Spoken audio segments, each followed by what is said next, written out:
record. So recordings, course materials, and lecture notes no, shall not be shared with other students. Uploaded to the web, exchanged, or distributed for commercial use. Okay? So hindi po pwedeng gawin yan. For compensation or reasons other than by study purpose of the student. Access to the online classroom and its materials will be until the end of the semester only. Okay po. Kukuha lang muna ako ng attendance at baka makalimutan ko. Attendance like yung screenshot po, no? Importante ito eh.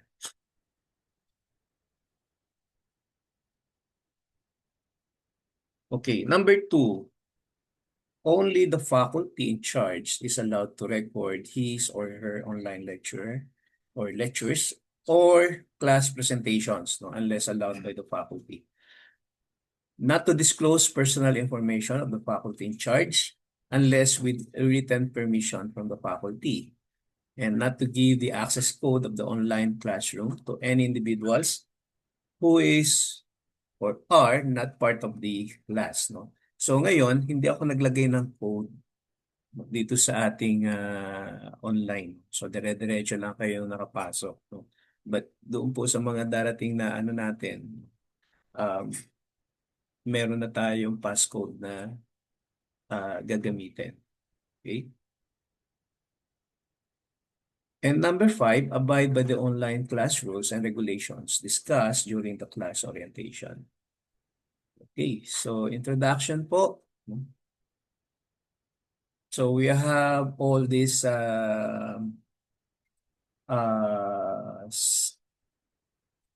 dito discussion, no? Internet, intranet, World Wide Web, web technologies, principles of web or effective web design, things to consider in web designing, format of a web page, support tools for web creation, and why website is important. So, ang kailangan po natin dito sa ating subject is, no? Of course, kailangan natin ng computer, desktop or laptop. Okay? Ano po yung mga tools na gagamitin natin? Application tools. Browser. Okay? And also text editor. Yung pong text editor, hindi po yung pwedeng yung notepad. No? Na halimbawa, notepad na native sa Windows. No? Hindi po pwede, text editor lang siya. No? Hindi programming language editor. No? Ang kailangan po natin, like yung aking ginagamit is Notepad, no? Plus plus, no? Notepad plus plus ang ginagamit ko, no? Let me share po sa inyo yung Notepad ko ano yung itsura. So it's a simple text editor, no? Magaang lang kasi siya. Ibig sabihin, um, hindi siya malaking mag-consume sa memory. Okay, and it can open a large amount of text. Okay, so ito po yung aking ginagamit. So it's a free text editor, no, that you can download sa internet. Okay, so yan po yun, no.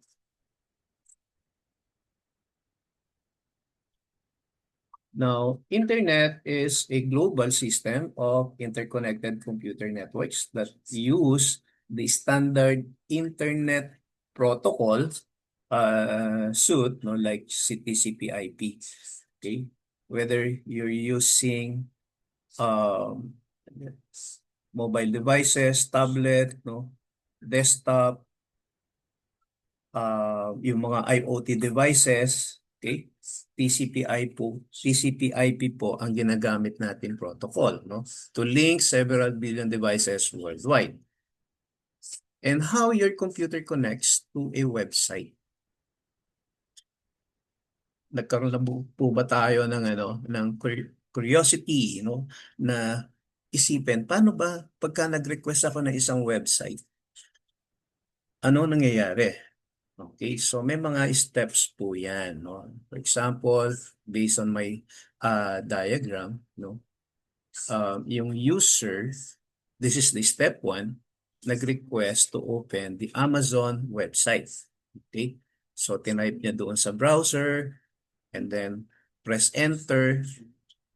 Okay, so yung request niya pupunta po doon sa DNS server. Okay, so what is the DNS server? It's a domain name system. Okay, so yung domain name, hindi pa yan yung mag-o-open ng ano, no, yung website na ni-request mo. Okay, hindi pa yan. Hahanapin niya pa lang kung yung Amazon.com is a registered domain. Okay, now, anong response ni DNS server? Ibibigay niya, so nakita niya, Amazon.com is a registered domain name. And then, magre-response siya. Ang response niya po is the IP address. During the time na ginawa ko itong diagram na to, the IP address, no, of the Amazon.com is 176.32.103.205. Okay? Parang ano yan, parang address ng bahay. No? Yung 176.32.103.205. Okay? So yan po ang response ni DNS server na pupunta doon sa device ng user na nag-request ng Amazon.com. Okay? Now, anong gagawin ng browser? So, hindi naman natin nakikita yan, no? Hindi natin nararamdaman. No? So, yung request mo, hanapin niya from your device as a user, no? Hanapin niya yung 176.32.103.205, which is the address of the hosting site or yung web server. Okay? Na kung saan nandun yung website document ni Amazon. Okay, you can check, no, from your end yung ganong idea, no. Let's say ako ginagamit ko, pinakikita ko, dine-demonstrate ko sa students ko, no. Before, no, yung Facebook ginagamit ko siya. And how can we um, determine the IP address of Amazon.com? Ipiping ko lang yan. No? From the command prompt, ping amazon.com.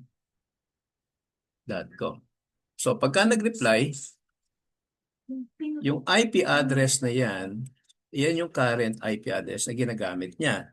Then, can we use yung IP address instead of the amazon.com? Kung hindi secured, no, yung website, o pwede yon. Okay? Kasi ang gagawin niyan, tatalon siya, hindi na siya dadaan doon sa ano, no? Hindi na siya dadaan sa DNS, no?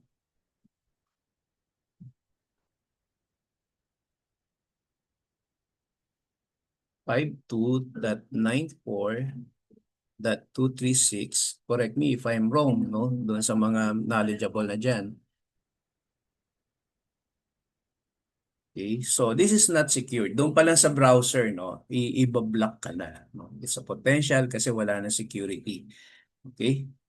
Wala na siyang security. But since ang security kasi is a requirement, no, ano na, no, sa internet na, no, when you publish your website, naka-ano na yan, naka-bundle na yan, no, na part na nung ano, nung subscription, yung security. Okay, so now yung address na to is no longer allowed, no, to access yung Amazon.com. We can check yung PUP, edu.ph. Okay, so yan yung IP address ng ating PUP website. 110.235.154.3. Pero ito, i-re-route ka naman. Okay, i-re-route ka.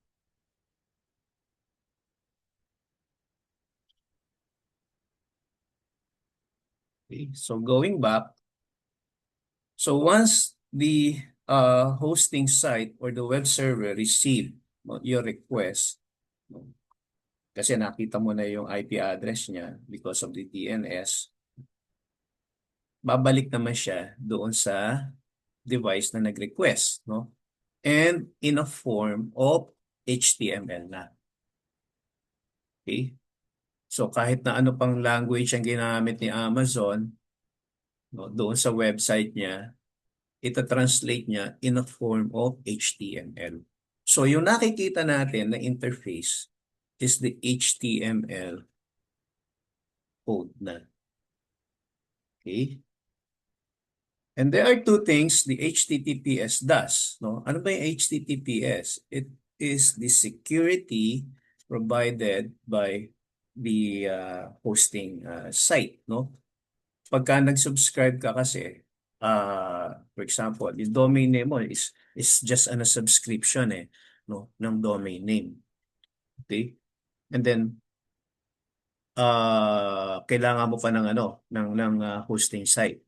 No? So si hosting site na ang magpo-provide sa iyo ng S, no, doon sa HTTP. So S is the security. Okay? So ang ginagawa niya is to encrypt or protects the data you send to and from the website. Okay? That's the first thing na ginagawa ni HTTPS. And then the second thing is the authenticates or confirm that the website identity no, is a legit no, website. Okay. Now, intranet is a private network that is contained within an enterprise. It may consist of many interlinked local area networks and also use lease lines. No? This is different from subscription na ginagamit natin no? Sa mga home base. Okay? So mas ano to, mas kumbaga mas mahal, no? And throughput no, yung ating lease lines. Yung sa atin, magsa-subscribe ka, bigyan ka ng 100 Mbps ng PLDT or ng Glow, no? Do you think yun na po yung throughput, no? Hindi po. Hindi po. When we check the the speed no, or yung bandwidth using speed test or yung fast.com no to check yung speed ng ating website subscription, kadalasan mas mataas pa no doon sa subscription na ibinigay no nung ISP no o yung internet service provider like si PLDT. Pagka nag-subscribe ka, punta ulit tayo dito, 100 lang yung no yung subscription ko. Okay? Pero ibibigay niya sa iyo, sabihin niya it's more than 100 no. Minsan umaabot pa ng 500 no. So ngayon 95 lang. So mabagal daw yung aking internet. No? You can also check using the speed test by Ookla. So marami naman yan.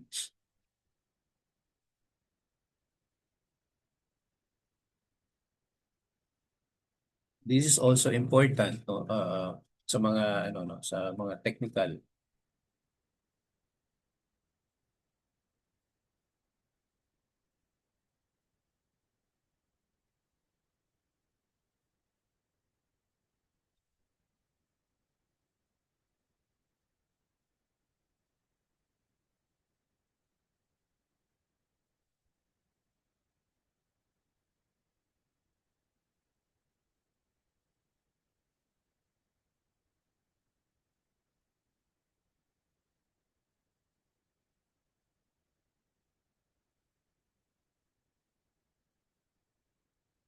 Okay, so accurate naman yung testing no, for the download. And then you upload, syempre mas mababa yan. And kung minsan, mas mataas din. Okay, so going back here, so typically an internet is has includes no connection through one or more gateway computers no to the outside internet. So ang intranet kasi like sa PUP no, we have intranet uh, a setup no. Pwede siyang connected sa internet and can be accessed by authorized user only, no? Yung mga application no, within the PUP premises. Okay? So this is the typical configuration ng isang intranet. Okay? So kahit na intranet, pwede pa rin siya na naka-internet. No? So sometimes naka-VPN siya, no, yung Virtual Private Network, okay, to access kung ano yung mga resources, no, applications na kailangan ng mga customer dun sa network like user. Okay? So World Wide Web is an information space where documents and other web resources are identified by URLs, interlinked by hypertext links, and can be accessed via the internet. If you can imagine, ano yung World Wide Web, no? So, siguro ganyan. No? Ganyan siguro. Pero ang connection natin is, ano, no? Physical talaga, no? Kung meron man tayong mga ano connection over Wi-Fi, no? Dito na lang sa loob ng mga bahay no? Or sa loob ng mga opisina. Unlike si Starlink, no, through satellite kasi nasa ano niya nasa space, no, ang kanyang ano, ang kanyang uh, tawag dito, yung kanyang mga connection, no? Hindi wala siyang ano, no? Wala siyang mga wired connection like fiber optic, no? O yung mga cables, no? Na ginagawang backbone. Okay. Now we have the web technologies and terminologies for familiarity po, no? So web technologies refers to the way computers, devices, no, communicate with each other using markup languages. No? It is communication across the web and create, deliver, or manage web content using hypertext or hypertext markup language or HTML, in other words. A web page is a web document which is written in HTML. Web document, hindi siya program, yung HTML. It is said to have brought the world into a small village where people and devices can communicate to each other seamlessly. Okay? And the WW has allowed for the access of information that would have been impossible to find or may have been difficult to find without the World Wide Web or WWW. And the terms internet and the World Wide Web are synonymous in the minds of many of us, no? But they have different meanings. So magkaiba po yun.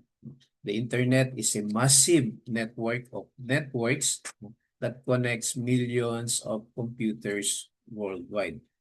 Technically speaking, ito po yung mga equipment devices, no? And computers connected to the internet can communicate with one another, no? With a number of protocols such as the HTTP, SMTP.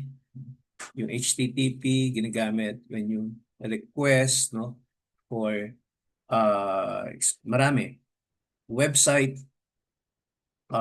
links, videos, documents, no, audios, and SMTP is simple mail transfer protocol.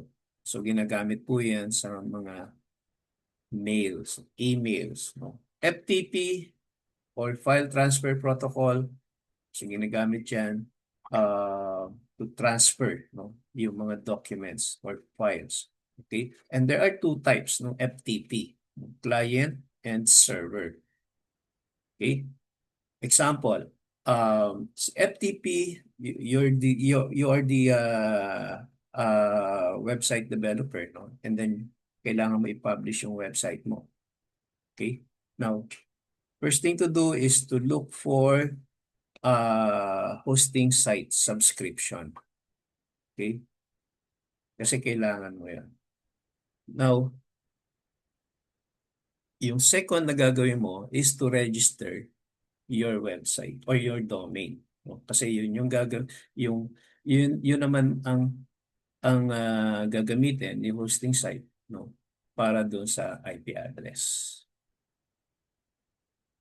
Okay? Now, gagamit ka ng FTP or File Transfer Protocol application to transfer your website document to the hosting site or web server. Okay?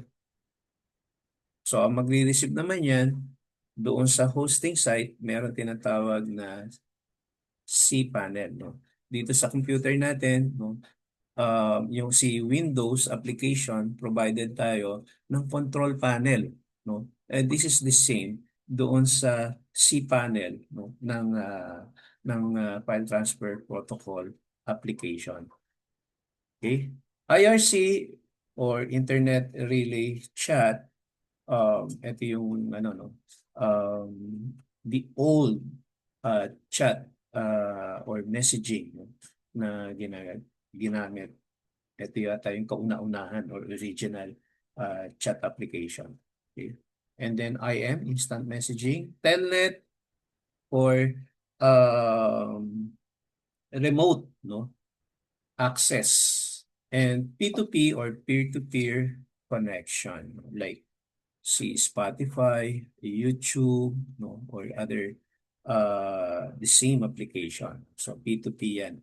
Ano po ba yung peer-to-peer? When you access um, music, no, sa Spotify, for example, no, let's say nagpatugtog ka ng happy birthday song. Okay. That's the ano, no, number one yata, no, na or top song na ginagamit sa ano, no, sa Spotify. Now, may kapitbahay ka, nag-play din after few seconds, no.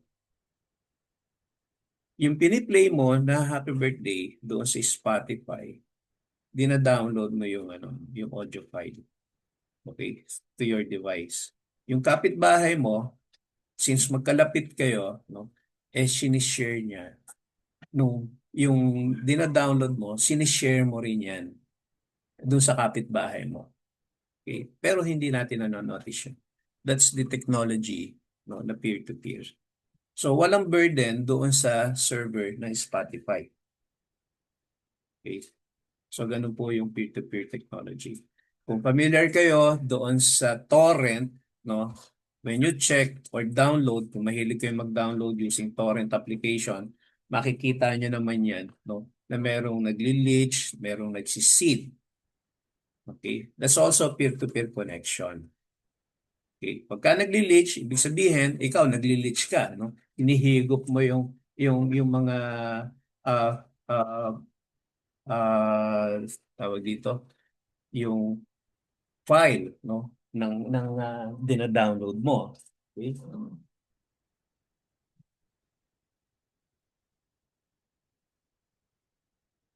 Nahugot lang po yung aking monitor.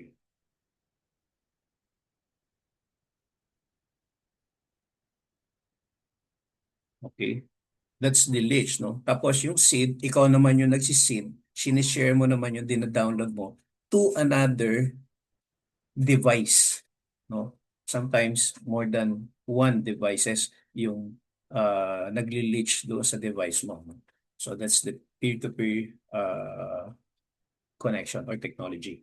So the World Wide Web is a system of interlinked hypertext documents and programs that can be accessed via the internet primarily by using HTTP.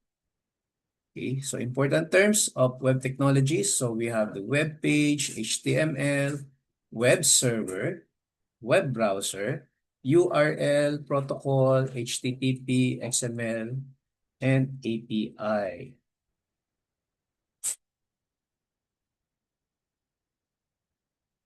Okay, so web page is a document which can be displayed in a browser such as Firefox, Google Chrome, no, or any other browser, no, kung saan kayo familiar. Website, a collection of web pages which are grouped together and usually connected together in various ways, no, often called a website in two words or a single word site. Web server, dalawang klase po yung web server. Merong isang application and the other one is the hardware. So web server is a special high-end computer that hosts a website on the internet. Today we have cloud services that act as a web server. So iba po yung mga components na ginagamit sa web server or sa server mismo, no? Yung mga computer server hardware. So it's a special component na pwedeng mag-operate, no? 24/7, 365 days a year na walang patayan. Okay. Web components, dynamic and static. So pagka-static po, it shows the same content, no, each time they are viewed. No? Parang yung mga personal website. Okay? Magkakaroon lang ng update doon sa content once na merong, let's say, training, no, na kailangan i-post, no, doon sa personal website, or meron kang ginawang event or nag-travel ka. Okay? So you have story na ipopost. That's the only time na mag-change or mag-update yung content mo. No? Dynamic pages have content that can change each time they are accessed. No? So example is yung mga news site. No? So every hour, no, nagpapalit ng ano yan, ng content, no. So ibig sabihin hindi nabubulok, no, yung content nila, no? Especially doon sa mga homepage, no, ng mga news site,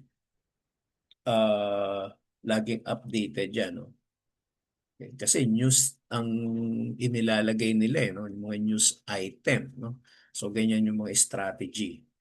Dynamic pages are typically written in scripting languages such as PHP, Perl, ASP, or JSP. Now, the scripts in the pages run functions on the server side. Okay, yung mga scripting language, no? And then it returns like the date, the time, and the database information in HTML format, no, doon sa display ng user. And all the information is returned as HTML code. Okay? So, ganun po yung sistema niya, no, ng dynamic pages. HTML is a language which is used to create static, no, web pages. HTML is the language of web pages on the World Wide Web, and it uses bracketed commands called HTML tags that are integrated into a text document. And the HTML code can be written in a text editor like Notepad++, katulad ng ipinakita ko sa inyo. And save the text editor file, no, with .html. Yung .html or .htm, no, executable po yan. Okay? Executable file yan once you use this extension name. And open the file with any web browser. Okay? So pagka inopen po natin or pagka gumawa tayo ng HTML document, no, we can click or double click yung HTML file to open in a browser. Kung ano yung default browser mo, nung laptop mo, doon siya mag-open. Or you can select, no, any browser na naka-install doon sa laptop mo, no. From the editor, pwede rin yun, no? Like si Notepad++, I can run or execute yung HTML document, no, from the editor navigation item. No? May mga selection naman doon. Okay? So web browser, very familiar tayo. Before, merong Internet Explorer. Ito yung ginagamit ko. This is basic kasi, no? Before the Edge browser, no, na inilabas ni Windows to replace the Internet Explorer, yung pinaka latest version niya is 11, no? Ito yung ginagamit ko kasi basic siya, no? And yung mga bago ngayon, smart na yung mga browser. So, makikita nyo naman yan when we start to develop, no, a web page using HTML and CSS. Itatag mo lang, okay, and then you could have a function. Like for example, maglalagay ka ng date tag, ang lalabas sa yung calendar na.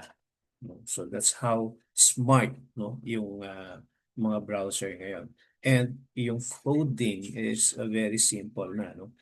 Inilalagay mo lang yung tag, pero parang gumawa ka na ng program para sa browser. Okay? Web server, kanina pa yan, no? Okay, so this is another server, no? But application, no? Number one, yung Apache HTTP server. Okay, so gagamitin po natin ito, no, sa mga susunod na lecture. But with the front end, pwede naman, but not necessary. So the Apache HTTP server, commonly referred to as Apache web server application, no? Which gave the initial boost for the growth of the World Wide Web, no? So yung mga ina-access natin na website, no? Ito po yung ginagamit nila. Parang ano to, parang operating system, no? So the server is aimed at serving a great deal of widely popular modern web platforms, no, operating systems such as Unix, no, Windows, Linux, Solaris. Solaris also Unix-based, no, and Microsoft Windows. So another web server application, yung IIS or Internet Information Services. So this is one of the components of Microsoft Windows, and it is a Microsoft implementation of a web server. Okay? So yung LMS natin ngayon is under IIS. No? Pero once na nagano tayo, no, source ng cloud subscription, no, naka-Unix na po tayo. So before end of this year, no, ika-cloud na po natin yung Imabili para mas mabilis na yung access natin. And even the other LMS po, no, ika-cloud na natin. So the protocol supported, no, includes the HTTP, HTTPS, FTP or FTPS, and also the SMTP. And it is estimated that around 25% of all websites, no, utilize IIS. Pagka Windows-based, okay? Kasi madali yung ano niya, yung maintenance. URL stands for Uniform Resource Locator. Ano ba yung URL? Let's say, this is similar doon sa URL na inilalagay natin, no? Na HTTPS, tapos : www, and so on. Tapos, at the end, meron kang image.jpg. Okay? That's the URL. A URL is a formatted text string used by web browsers, email clients, and other software to identify a network resource on the internet. Network resources are files that can be plain web pages, no, or other text documents. It could be also graphics, programs, no, audios, or videos. Protocol, yan, yung kanina mga nabanggit natin, no, HTTP, SMTP, FTP. So these are the sample of the protocol na ginagamit natin. But without a protocol, no, for example, two devices may be connected but not communicating. No. Just a person speaking Portuguese cannot be understood by a person who speaks only English. Okay? So, dapat laging merong protocol para magkaintindihan yung mga different devices. Even the devices are using different operating system. Okay? Okay, so much for this HTTP. Okay, XML stands for Extensible Markup Language. It is a set of codes parang HTML din. Okay? The difference, they are both markup language, no? Pero si HTML kasi merong defined tags. Kay XML, you can define your own tag. Okay? Kahit Tagalog ang gamitin mo, okay lang. As long as na yung yung yung opening and the closing tags are the same. API is Application Programming Interface, no, which constitutes a language and message format. No? It is set of data structures, routines, or protocols, no, used by an application to communicate with other control program. Communication, protocol, or operating system. Okay. Like yung aking project ngayon, no, to integrate our SIS to LMS, no? So, ang project ko is to develop a middleware called API, yung Application Program Interface. Para pag-usapin ko yung ano, no, two different system, yung SIS and LMS. Okay, so let's have a break muna po. 10 minutes, okay lang ba?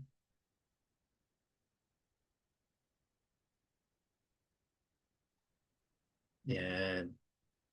Sige po, let's have a break muna, 10 minutes. So, balik po tayo ng 12:30. It's already 12:20 na po, no? Balik tayo ng 12:30. 10 minutes lunch.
Saka ipitin mo.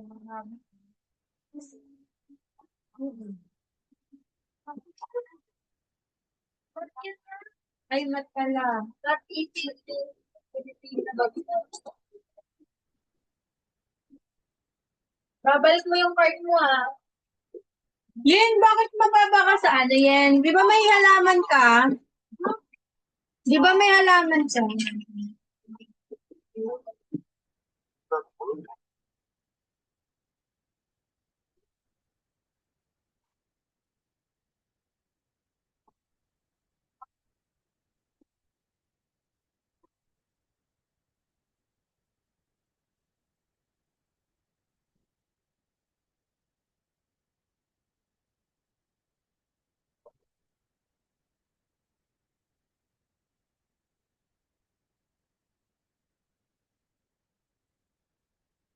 Pause na.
Ito ba ba?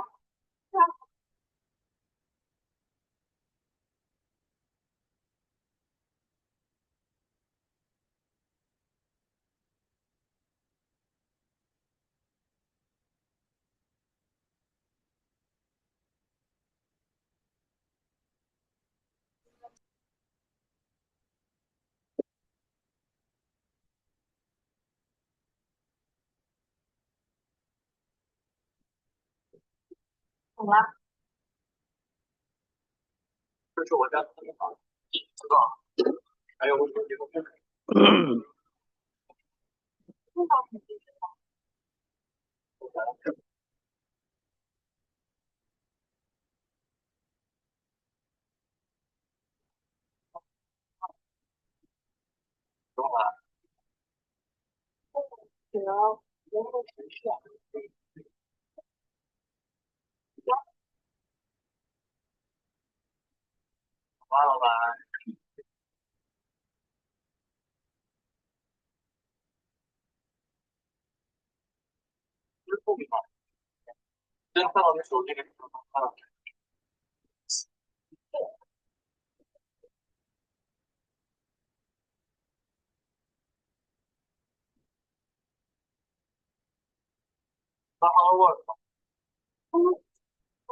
Di pa tayo kasi.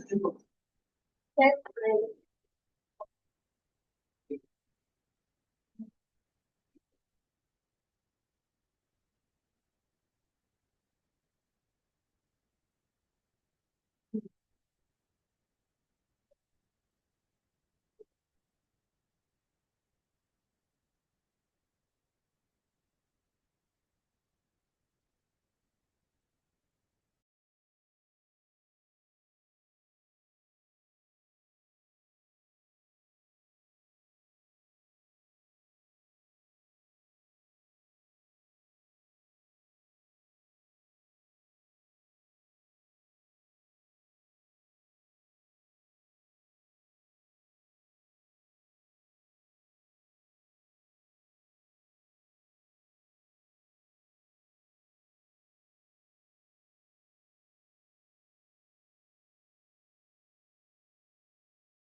Okay, good afternoon po.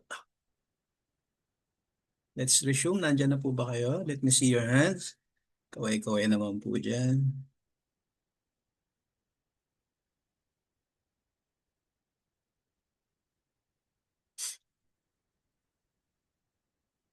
Yan.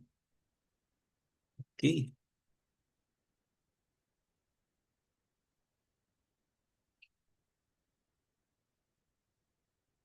So, next topic po natin is about the 10 principles of effective web design. Importante po ito kasi um, even myself, no,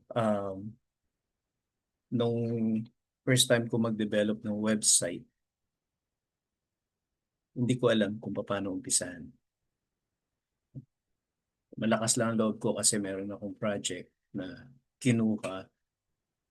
Nagtiwala sa akin yung client, gawan ko ng website. But this is, sabi ko, first time, no, na gagawa ako ng website. Naglakas loob lang ako because meron akong team, no? And pare-parehas kaming hindi expert sa web development. Ang alam lang namin is a window-based uh, programming, no? So, first time since medyo malaki yung project and binigay naman ko ano yung price, no, na ni-request namin. So, hindi ko alam kung ano yung mga principles na to.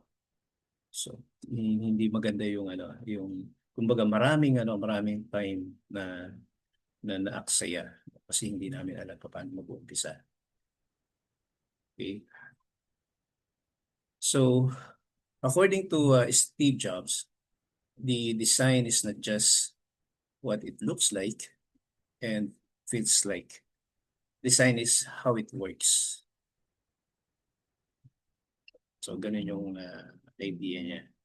Hindi importante sa isang design, no, yung kinaganda mo nga siya, ang ganda ng background niya, marami kang functionality na hindi naman kailangan. So it's a use of it's a way it's a waste, no, na gagawin mo siya but not important. Okay? Naglagay ka ng um, animation sa isang part ng website mo to attract na tingin mo engaging yung design ko because of the animation engaging yung design ko kasi nandun yung kinalolokohan ng mga babae na Korean artist. Okay? So hindi po ganun. Design is how it works. Okay, so number 1, ano yung unang ipo-consider natin? So, medyo maliit, no? Number 1 is purpose, web design. Ano po ba yung purpose ng ating gagawing website? Do we consider our target user? Magdi-design ba tayo, let's say, identified mo yung target user, but your design is not appropriate doon sa target user mo. Example, website for children, but your design is adult yung dating. Okay? So, misalign yon, no? Hindi siya magiging attractive doon sa target user mo. Okay? So, you should have the purpose, no, for your website design. So, ilalatag muna natin yon. Bakit ka ba gagawa ng isang website? Okay? For the project, or something na gusto mong i-share sa public. Okay, so i-consider natin. It should be a user-centric design. Number 2, communication. So, ano po ba ang ating observation dito sa aking example? The website can communicate doon sa target user mo. You have the branding, no? The contents, okay? Like yung mga images, interesting text, and then you have also different links, social media.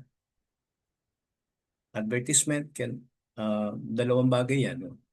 Kumbaga, dalawa yung impact niya. Okay? Encouragement and also monetization. Encourage mo yung user, no, to buy something or acquire services. Okay? When you use images, alam naman natin, no, image or photos can provide many stories. Pwede siyang, pagka tinignan natin, alam na natin, even without the description ng image. Alam na natin kung ano yung image na yan, kahit na wala siya story. Okay? Ganun yung mga materials na dapat na ina-upload natin. Well, depende doon sa type of website, no? When you use the image for example sa news site, no? Yung bang i-upload mo na image is kumbaga parang shot lang ng beginner na photographer or hindi marunong talagang kumuha na shot. No, hindi ka gagamit ng mga ganong materials. Okay, and there should be a guidelines when you upload or use an image.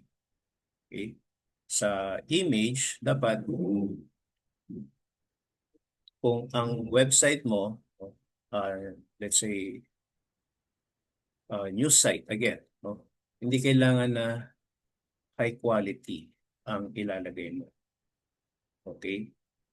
Kung halimbawa sa amin, no, ako ang ginagawa ko kasi, no, meron akong guidelines for uploading or using images, no, for the website. Kailangan not more than 700 KB yung banner size ng image. And for the thumbnail size, like yung 300 by 300 pixels, right, not more than 300 KB, no, yung file size. Okay? That's internet quality. No? Hindi kailangan ng high resolution yung image mo. Okay? Unless kung ang website mo is about sports, like NBA.com website, no? High resolution ang ginagamit nila, even the video, no? High resolution images ang ginagamit nila. And that's their asset, no? We love to see yung zoom in image, no? Tinitingnan natin talaga yung details. Okay? Pero kung ordinary website ka lang, no, enough na yung mga yung low quality or internet quality images. Okay? Kasi although wala namang anong tawag dito? Policy ba or kasi sa internet, wala namang sinusunod. Ganito kabilis dapat ang loading. Okay? So ang loading is minimeasure based doon sa mga ginagamit mong materials, no? That's why dapat yung mga materials mo like image, video, or YouTube links, no, meron kang strategy na ginagawa. Like sa video, dapat hindi siya auto-play, no? Link sa YouTube, dapat hindi siya auto-play para hindi burden sa loading pa lang no website. Okay? So you can check kung halimbawa tingin mo mabagal yung website mo, tapos based doon sa benchmark na ginawa mo with other site, no, similar to your website, no. Halimbawa ako yung ginawa kong website doon sa previous company ko, no, na broadcast media, ang ginagamit ko is the Pingdom, no, to check kung pasado ba yung aking yung website. Ito ay, let's say, can you see this, class? Yes po. Okay. So, let's check, no? Kasi dito makikita naman natin yung performance ng website. And this is a tool, no, that you can use, no, to check all the parts, no, ng website mo kasi meron siyang suggestion, no, na ibinibigay. Although hindi not necessarily na susundin mo, no, yung kanyang recommendation. Kasi sometimes mabagal dahil siguro heavy traffic mo yung access ng website mo. Okay?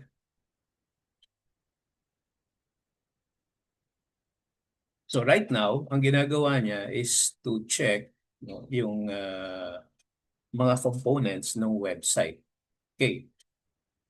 So ngayon, siguro because of the high traffic, no, na na-experience ng ating website, failed lahat. Natawa naman ako dito. Performance grade D, bagsak. Loading time is 7.28 seconds. No? So, ibig sabihin, ano siya, mabagal. No? But when we open the PUP website, hindi naman natin nararamdaman na gano'n siya kabagal, no?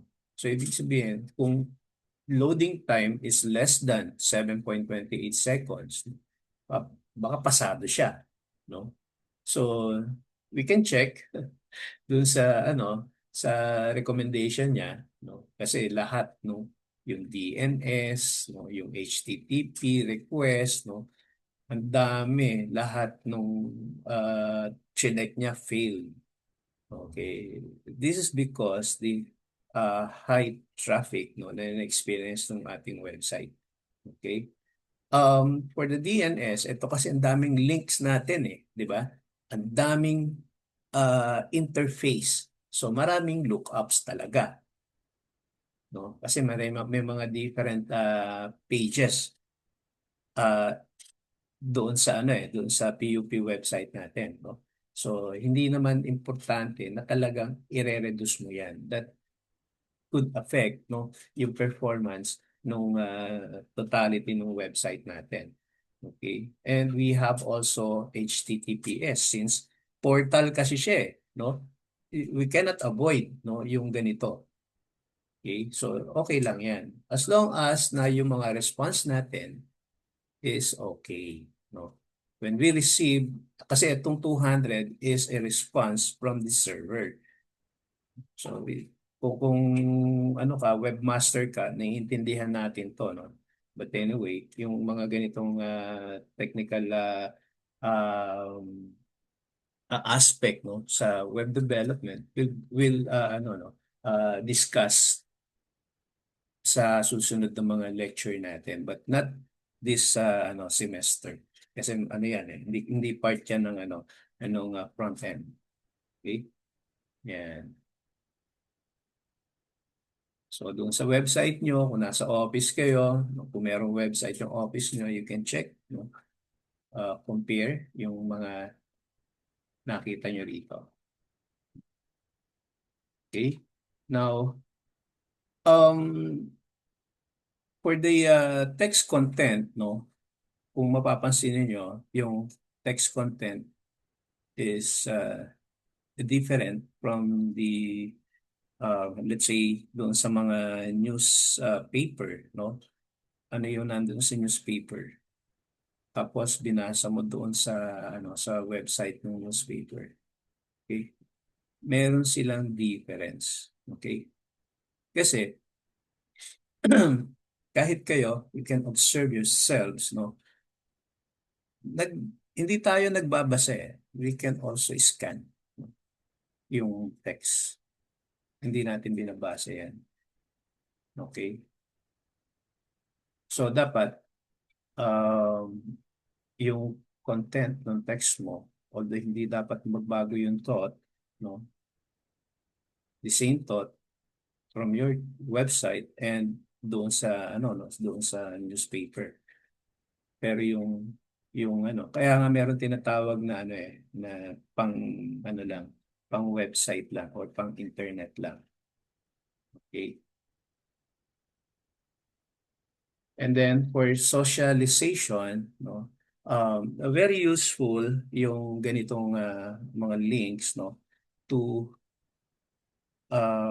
increase the engagement. Okay? Kung after ka doon sa monetization, no, ng website, no, you can increase the engagement, no, yung clicks, kasi binabayaran din yan, no? Yung mga ganyan, minamonitor din yan. Okay? You can increase your engagement and clicks using these social media links. Okay? So, dalawa impact yan, no? You have page sa Facebook, Twitter, YouTube, and then you can share it, no, to your website. And then, doon sa website mo, meron kang link back. Okay? So, pag-click doon sa page, punta doon sa social media, okay, and then meron namang dumiretso sa social media, click doon sa social media, papunta doon sa page mo. Okay? So parang hitting two birds in one stone. Ganun yun. Okay. So, nag-i-increase siya. So, medyo familiar tayo dyan. Um, Kasi nag-handle din ako ng, ano, no, ng social media uh, doon sa broadcast media na hinawakan ko. Now, for the advertisements, it depends, no? Kung mataas yung engagement ng ano, nung website, no? Pwede kang maglagay ng advertisement. But you can use space doon sa website, no, for the advertisement. Merong mga direct advertiser, no, like yung mga fast food chain, no, may mga ano yan, no, may mga advertising agency yan, no. Pwede kang dumiretso doon. Like yung mga naging client ko, no, na may mga tabloid kasi kung nahawakan, no, as consultant, uh, yung advertisement nila, no, na nakukuha from fast foods chain, no, malaki, no? Like 3 months, that time, siguro, ano, nasa 3 months, 600,000, no, to 1 million. Nakapost lang, no? KFC, I think, no? Na parang 400 by 400 yung size niya. Tapos inner page pa yun ng website. Okay. So, ganun kalaki, no? Yung exposure, 3 months lang, and then mag-earn ng 600 to 1 million yung website mo. Kasi mataas yung engagement, no? And when I check the engagement of the website, no, 100% mobile phone ang gumagamit, no, based on their insights. Okay? So gano'n, no? Gano'n kalaki. That's why yung ano, yung website ng PUP, gusto ko encourage yung ano yung CMO office, no? Yung Communication Management Office to monetize the website of PUP. Ang laki ng kikitain yan. Kasi mataas ang engagement. Okay? So, that's how the website, no, can communicate with the user. Baga, at first glance, doon sa homepage pa lang, no, ang dami niya nang nakikita. No? Ang dami niya na nakikita. Okay? Nakita niya na pati yung mga mismong kailangan niya. Okay? Kasi pagka ganun yung website mo, mataas yung engagement, no? Yung pati yung mga inner pages nagkakaroon ng clicks, no? Pero kung halimbawa yung website mo hindi hindi na align, no, doon sa gusto ng user, pero yun naman dapat talaga ang tina-target niya. Kaya lang hindi maganda ang presentation, mabagal ang loading, hindi naka-arrange yung kung hindi tama yung pagkaka-arrange, no? So aalis yun. Okay? Tapos walang click na ginawa, so hindi na engage. Close niya na lang, no, yung website mo. Ang impact nun, that is a negative impact to your website, no? Meron ding ano yon, kasama sa insight yon. Okay? So negative impact yon. Nakikita yon ng mga, ano, ng mga advertisers. Like, kung halimbawa gusto mo ng libreng analytics, no, you can use the Google Analytics, no, to ano, monitor the um, performance of your website, no. So libre lang naman yon. Okay? Typefaces. Importante rin po ito, no? Especially doon sa mga mobile phone. May mga design na, for example, very fluid yung website. Ibig sabihin, parang tubig, no? Na nagsalin ka from picture, sinalin mo sa maliit na baso. Okay? So, the same.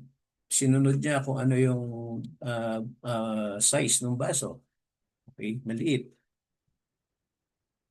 Ngayon, sinunod mo sa design mo, in-apply mo yung fluidity ng ano, ng tubig. But that's not ideal. Okay? Dapat kung paano mo nakita yung size ng mga fonts ng text sa malaking screen, ganun din pagdating sa mas maliit na device. So, hindi siya dapat maliliit, no? Dapat magiging readable din. And you have to select, no? If the proper font type. Kami, ang ginawa namin, bago kami gumamit ng font, no? We check kung ito bang font na to is readable pagdating sa maliit na device. Okay? Kasi pagka nagbago ka ng size, no, from the original size which is 16px, no, sa browser, nireduce mo yung size, medyo yung iba no, sumasabog na. Okay? Pagka in-enlarge mo naman, ganun din. No? Kumbaga, lumiliit yung thickness or tumataba. So you have to select a proper font type, no? And depende doon sa team anong website. The default font type na ginagamit is the Times New Roman and Arial. No? Dalawa yan. And even the HTML, yun din ang ginagamit niya. Okay, yung dalawa. Default yun, no? Arial and Times New Roman. So, okay. Pagka gumamit kayo ng font type, no, dapat the average number is 3. Okay? Different font type. 3 lang, no? Baka yung web page mo, meron kang 15 pages doon sa website mo. And each page, iba yung font. Iba yung font type na ginamit mo. Hindi po ideal yan. Okay? Unless kung ang website mo is about font. No? Ganon. Okay lang yon. Importance of color schemes in beautiful web design. Okay, so kino-consider din po yan. That's another part ng principle. Hindi po pwedeng, ito yung gusto kong color. No? You have to consider pa rin the user. It should be user-centric, no? Yung design mo.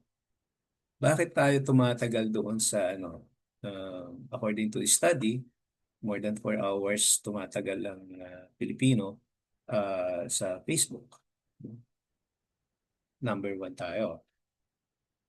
Okay? So bakit ganoon? Kasi friendly yung yung color na ginamit ni friendly sa human eye. Okay? Yung color na ginamit ng Facebook. Okay? And dalawang color lang ginamit niya, maximum of 3. Background is white. Tapos may color blue din siya, no? Light blue. And then yung text black. The rest of the colors, yung content na, no? So yung nagpapaganda, nagdadagdag ng color, yung mga content na ina-upload ng subscribers. Okay? So gano'n, no? And merong no? Kasi ang design naman kasi is based on inspiration. Ano yung inspiration? Yung mga theme. Okay? So, halimbawa, wedding site. No? Yung about wedding, anong tawag doon? Yung nag-arrange no? ng wedding. So, may mga inspiration. Let me show to you yung tinatawag na model. Model tuloy. Mood board. Okay, mood board. So may mga inspiration na pwedeng gamitin like dito sa Canva. You can see yung inspiration niya, no? So yung color combination parang isa lang yung color na pinanggalingan. No? Yung intensity lang ang nagbabago. Balik tayo doon sa iba, sa image. Okay? May mga pastel color. Okay? So you can use the mood board doon sa sa inspiration na gusto mo. Okay? Yan. Example lang po yan. Images. Yan, kanina yung dinidiscuss ko. No? So, skip na natin yan. Kasi may mga policy, guidelines akong ginawa dyan sa image. So, pagka more than, chinecheck ko talaga, no? Kung in-upload niya, larger than 700, pinabababa ko yung image na yan. Okay? Doon sa PUP website, no, you can notice, ang lalaki ng image file doon. Pero mataas kasi yung bandwidth natin. Kasi ano nun, consequence pagka mataas, malalaki yung image mo, it would require higher bandwidth. No? So consequence, mas mataas babayaran mo. Okay. So number 6 is navigation. Okay. Sa design, you have to always consider yung different devices. So pagka mas maliit na devices, ano na mangyayari dun sa navigation mo? Okay? Parehas pa rin ba yung lalabas ng mga item dun sa navigation? Katulad nung, halimbawa, again, yung example natin, let's say yung PUP website, oops.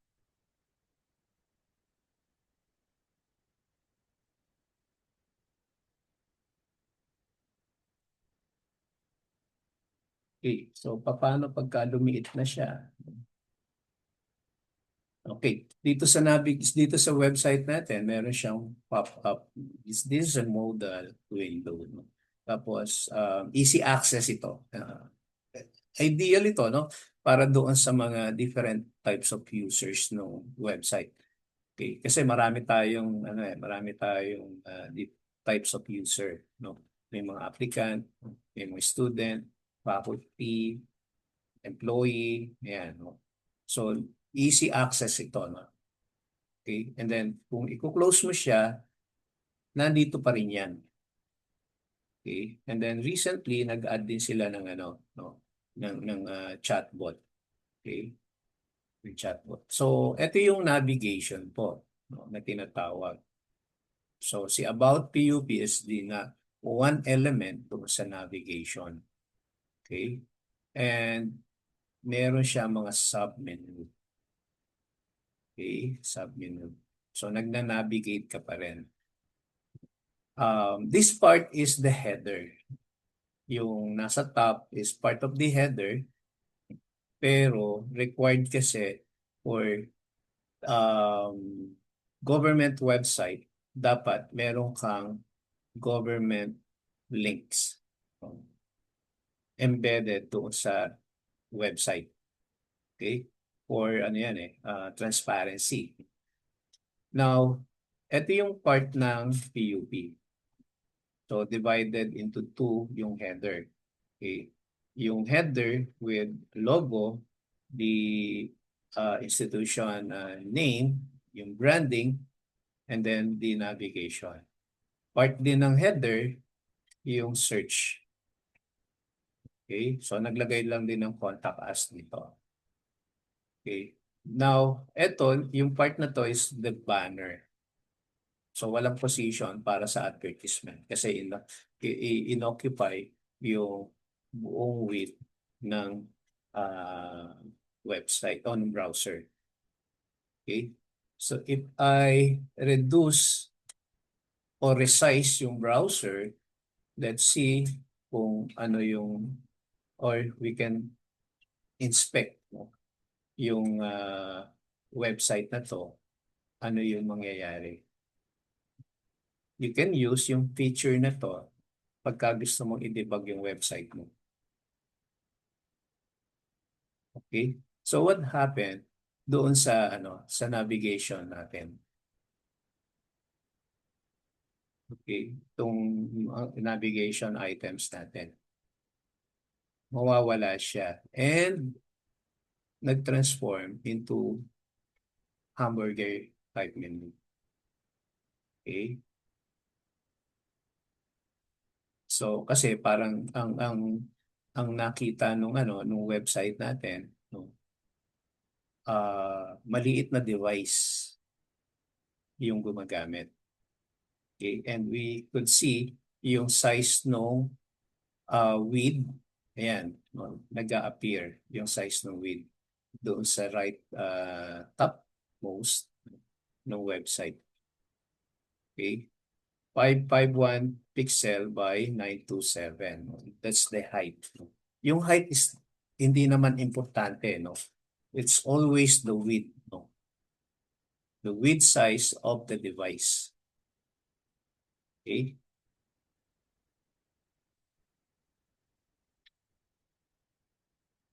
Number 7, grid-based layout. Okay.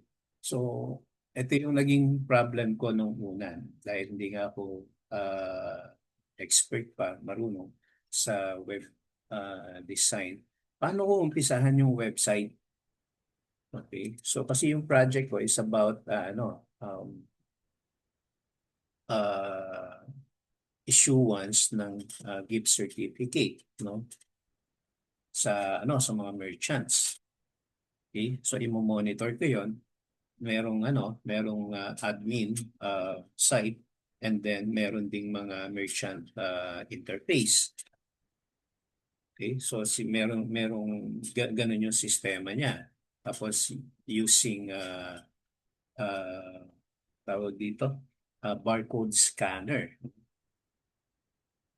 para i-monitor kung use na ba yung gift certificate. Okay? So hindi ko alam paano siya umpisahan. Then research, so nakita ko yung ganitong style. But this is not the standard, no? It's only giving the developer an idea on how to arrange yung content ng website. Depende kasi sa content eh. Okay? For example, yung black grid. Can we use yung black grid sa mga text content? Pwede rin, no? But this is more useful doon sa mga image. Sa photo, like kung meron kang gallery, okay, you can i-zoom. Isusum mo yung gallery mo. Let's say yung gallery mo naka-modular grid, no? Yung nasa baba ng black grid. Okay? And you can also use yung modular grid doon sa mga e-commerce. Kung nagbi-visit kayo ng website ng Lazada and Shopee, ng Temu and other e-commerce site. No? Ganyan yung pagkaka-arrange niya, modular. Okay? Tapos pagka zoom mo, nagiging black grid na siya. Okay? So pwede siyang no? Pwede siyang ito yung landing page mo o yung homepage mo, modular grid. Okay? Pero pagka zoom yung item, yung isang square, magiging black grid siya. Okay? Now, for the column grid, na-notice nyo ba yung Facebook? Ang Facebook is a column grid, no? Meron siyang divided into 3 columns.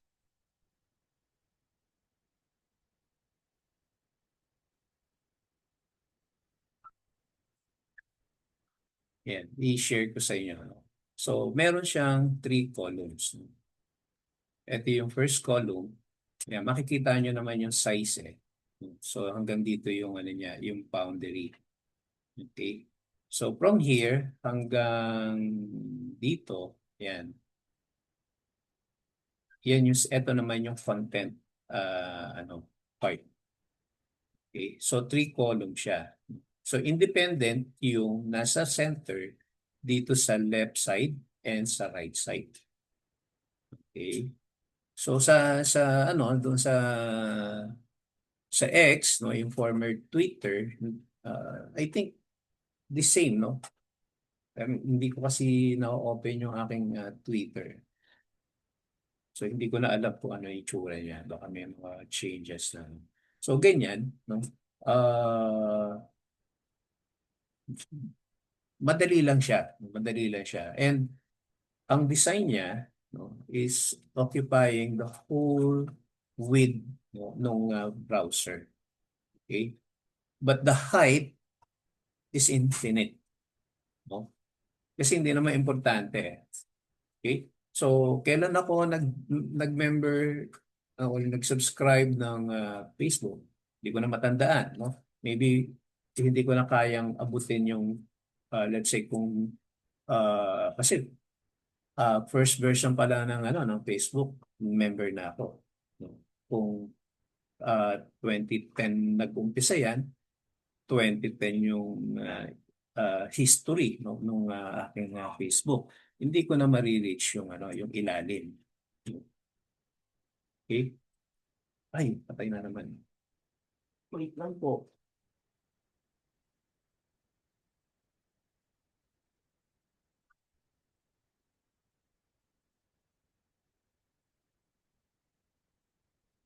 Okay. Nakashare pa rin po ba ang aking screen sa inyo? Yes, sir. Yes po.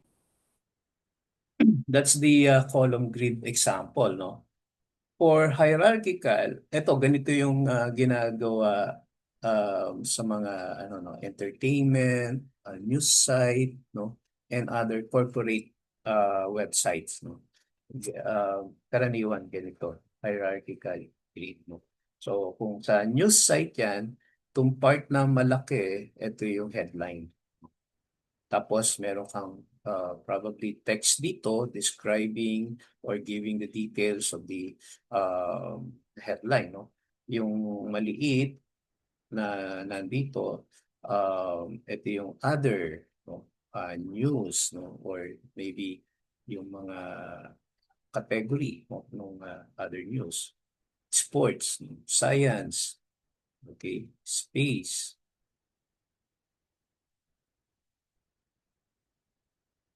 Okay, so siguro before 1:30 matapos natin to, no?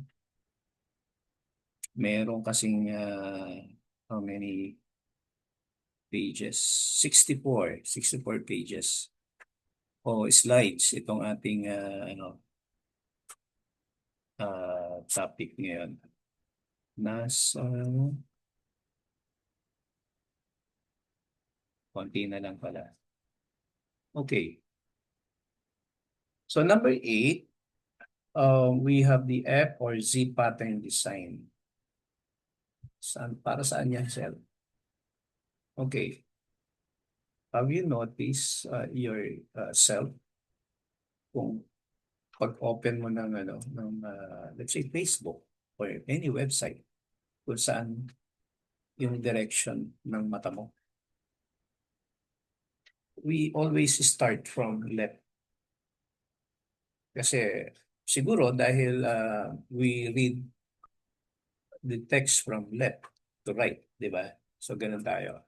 So other countries like yung Middle East, from right to left naman yan. That's why yung website nila, ganun din. No? They start yung content nila from right to left. Doon sa mga Arabic country na if they choose to read or see yung content ng website. Pero kung English yan, of course, no, left to right then. Okay? So according to science or according to study, mano-notice mo naman sa sarili mo, we always look from first left, no? Sa left side muna. And then we read going to right. Tapos bababa yan, 3 and then 4. Okay? So ganun yung ganun yung behavior natin. So that is the F pattern. Okay? So meaning when you design a website, you apply yung behavior ng ng tao, ng user. Okay? You apply the behavior of the user. So ganun talaga, no? To increase the engagement, no, nung website mo. Okay? That's why pagdating naman sa sa advertisement, mas malaki yung part na nasa left side. Mas mahal 'yan compare with other part nung page. Okay? Mas mahal yung nasa left side. Sa mga inner pages, mga mura lang yan. Okay? Sa Gutenberg diagram naman, ganun din, no? This is the same with the F pattern, no? Yung primary optical area natin, nandun sa 1. Okay, going 2, and then going 3 pababa, and then going 4. A Z pattern din. Meron din sometimes primary optical area, 1, baba tayo sa 4. Okay. So, another is yung Z pattern. Okay po. So, mapuprove nyo naman sa sarili nyo yan. And sa akin, na-notice ko rin naman. Ganun tayo. And when you design a website, especially kung merong mga loading time, no, uploading or downloading ng files, documents, no, there must be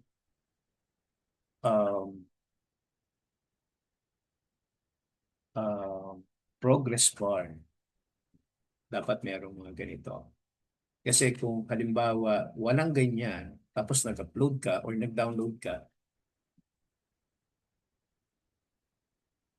nagda-download pala o nag-upload pero walang notification o walang progress, di parang natapos na ba? Di ba? Mahirap yan. So hindi siya nagiging user-friendly yung website mo. Okay? Or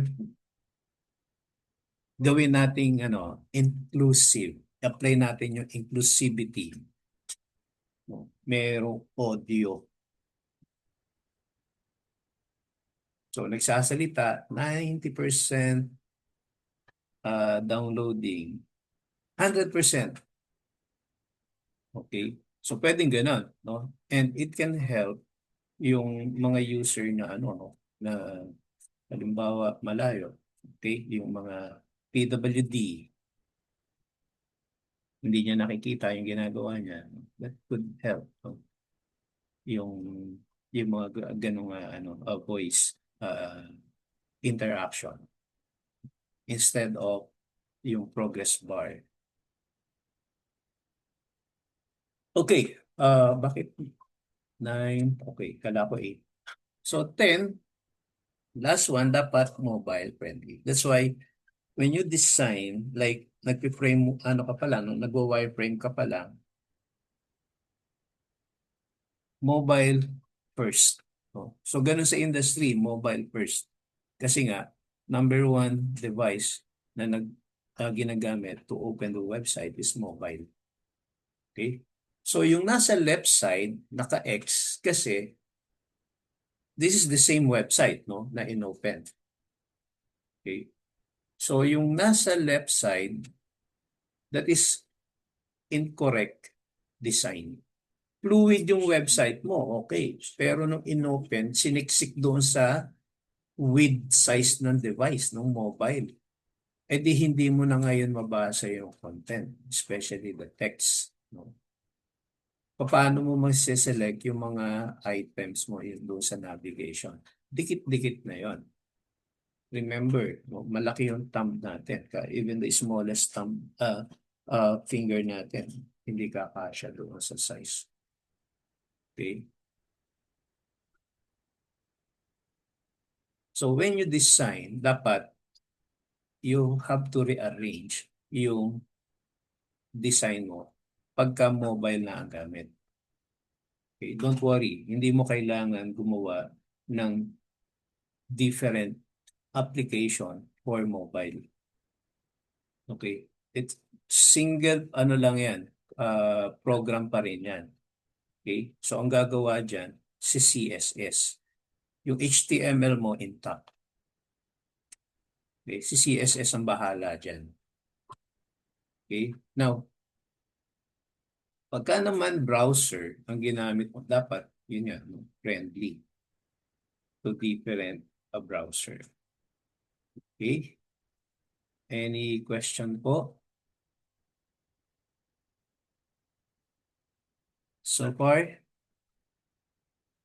Clarification, concern? Nandyan pa po ba tayo? Okay. So, hindi madali na gumawa tayo ng website. So, pinag-iisipan. We should apply yung science to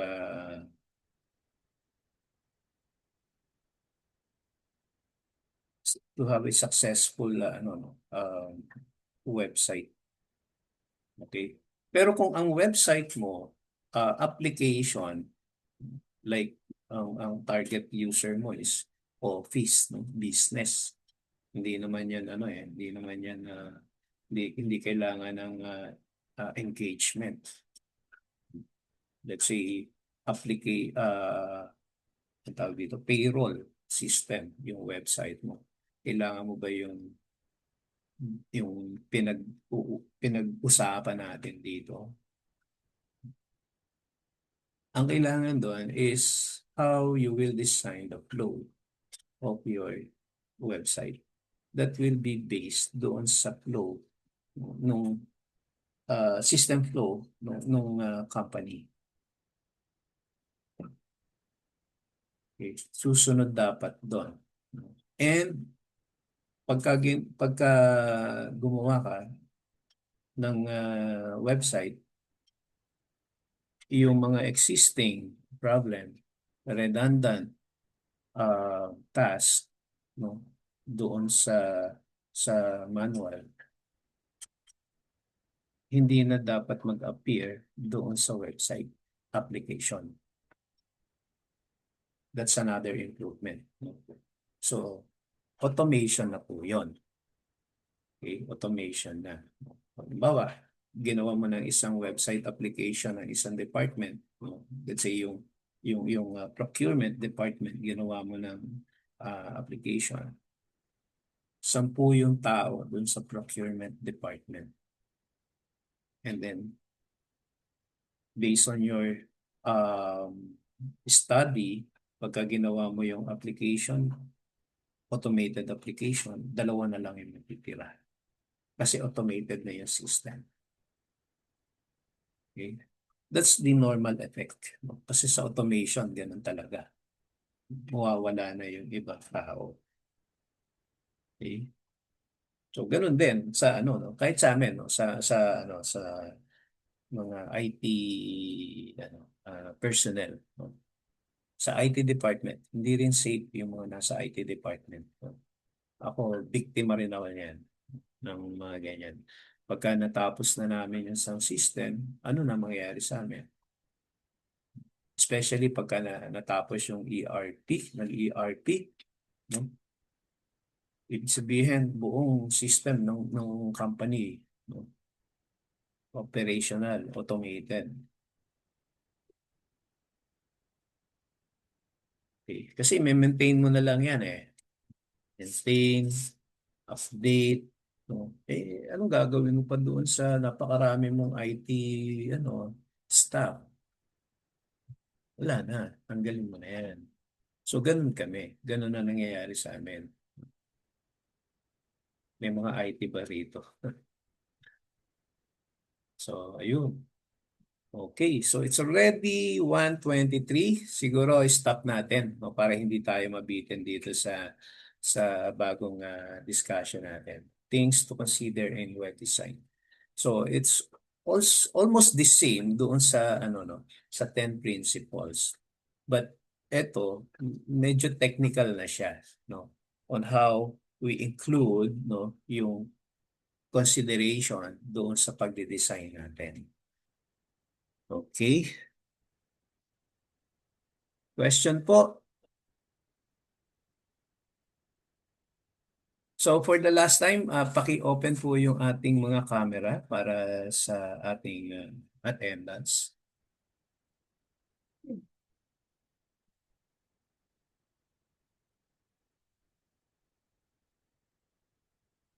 Dalawang panel.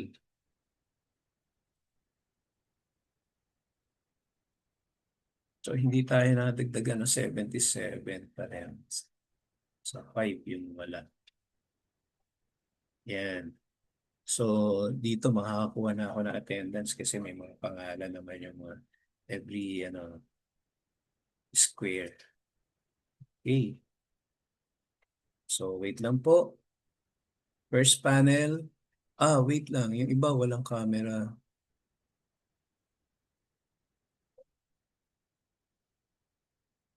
Pa-open naman po ng inyong mga camera. Ako pala walang camera din.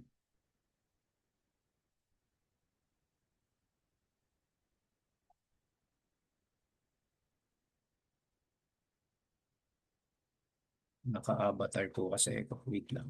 Tanggalin ko yung aking avatar.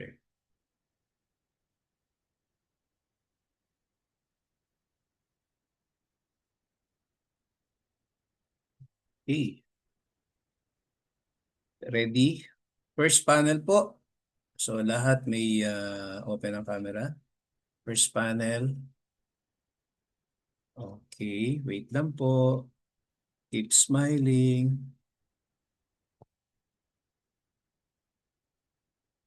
Okay. Second panel. Wait lang po. Keep smiling. Yan. Okay.